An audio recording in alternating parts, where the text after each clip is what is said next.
Dostlar, bugün ise fizika dersliği 7. sınıf yeni dersi ve birinci hissədə sayfa 31'də üniversitede tapşırıqları başa salacağım. Gəlin başlayaq.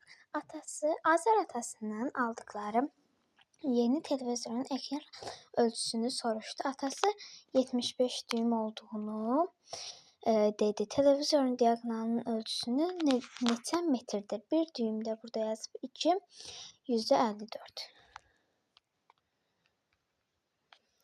Aha, burada indi 2,54 2'den yani %54'üm 75'e vuracaq, eləyəcək 190 tam onda 5. Bunu da indi keçəndə santimetrə, daha doğrusu metrə keçəcək. Burada neçə metr olduğunu soruşur. Buna metrə keçəndə santimetrdən metrə keçəndə 100'ə bölürük. Ona görə də 1 vergül bura düşəcək. Bir də bura 1 tam 1905. İndi ikinci sual. Verilenlerden hansı fiziki kəmiyyətdir? Tabii ki də zaman D variantı olacaq burada. İndi üçüncüyə keçək. Burada deyir ki, Euler Venn diaqramının uzunluq və zaman üçün uyğun bənləri müəyyən edin. Skaler cəmiyyətdir. Skaler cəmiyyətlər onlar idi ki, sadəcə ədədi qiyməti olan kəmiyyətlər idi. Yəni ədədi qiyməti olan hər ikisinə gedir 3 gedəcək. Birinci, yəni skaler kəmiyyətlər 3'ə gedəcək. Ya C variantı, ya hamısı ola bilər. BSD əsas vahiddir. Yəni beynəlxalq sistemdə bu da hər ikisinə gedəcək. Ona görə ya C'dir ya da Y variantıdır. Vahidi saniyədir. Saniyə 2'ye gedəcək. Yəni vahidi 3 2'ye gedəcək. Aha. Ya yəni də C'dir ya da Y'dir. Vahidi metrdir. Bu 1'ə gedəcək. Aha. Ölçü lenti ilə ölçülür. Uzunluğa gedəcək. Aha. Burada oldu artıq Y variantı.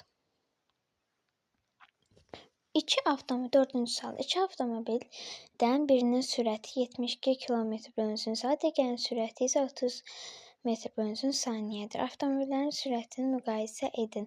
Metr/saniyə əsas vahiddir. Ona görə də 72 km/s-ni əsas vahidə keçəndə 72 bölünsün 3600, çünki 1 saat 3600 saniyədir.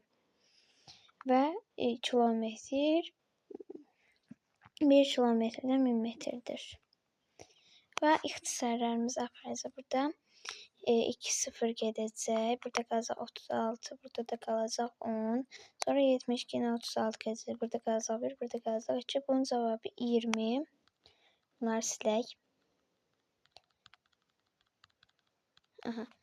Cavabı oldu 20 metr bölünsün saniyə. İndi 20 böyüdü, yoxsa 30? Təbii ki də 30 böyüdü deyə buna belə qoyacaq. Yəni bunu da yazacaq və buna böyük işarəsi qoyacaq.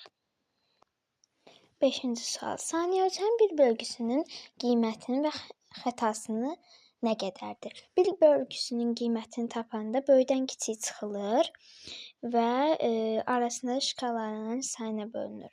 Burada da indi biz 10'dan çıxacaq 5'i eləyəcək. 5 arasında şkalaların sayı da 1, 2, 3, 5'dir. Yəni bunun bir bölgüsünün qiymətidir bu. 1 böl yazacağım. Burada yazacağım 1. Bir bölgüsünün qiyməti 1'dir. Bir bölgüsünün qiyməti 1 oldu. İndi xətasını hesablayın. Xətasını hesablayarkən də bir bölgüsünün qiymətini 2'ye böləcək. Yəni yarısını tapacaq. 1 də böləcək 2'ye eləyəcək 0,5. Variantımız C variantı. C. Və 6-cı sonuncu tapşırığa keçirik. Burada deyir ki, şəkildəki karandaşın uzunluğu ən çox nə qədər ola bilər? Burada 12,5'dir. 10'da 5'dən biraz kesip 12,5'dən. Kestiyi üstündə biz bunun ilk öncə bir bölgüsünün qiymətini tapacağıq. 13-dən 12 çıxacağıq, böləcək 10-a. Biri də 10-a böləndə eləyir 0,1 santimetr. Yəni onu yazmaq istəyəcəkdim, amma yenə də yazdım. Birincidir. İndi ikincidə onun xətasını hesablayacaq. Xətasını hesablayanda 0-dan ondan biri 2-yə böləcək, eləyəcək 0,5 santimetr. 0,5 santimetr. Və 12 155, 12,155 bunun karandaşın öz uzunluğudur. Bunun indi plus minus da var idi belə. Burada da ən böyüyünü soruşanda xətanın üstünə həmin o qələmin uzunluğunu gələcək. Yəni 12 55 üstə gəlsin. Burada neçə idi? 0,5. 0,05. Bu da bərabərdir 12,6'ya. Variantımız isə burada əslində Y variantı olmalıdır, düşməyib. Variant Y idi. Burada Y olmalıdır, o düşməyib. Deməli dostlar, videomuz bu qədər. İzlədiyinizə görə təşəkkür edirəm. Hələlik.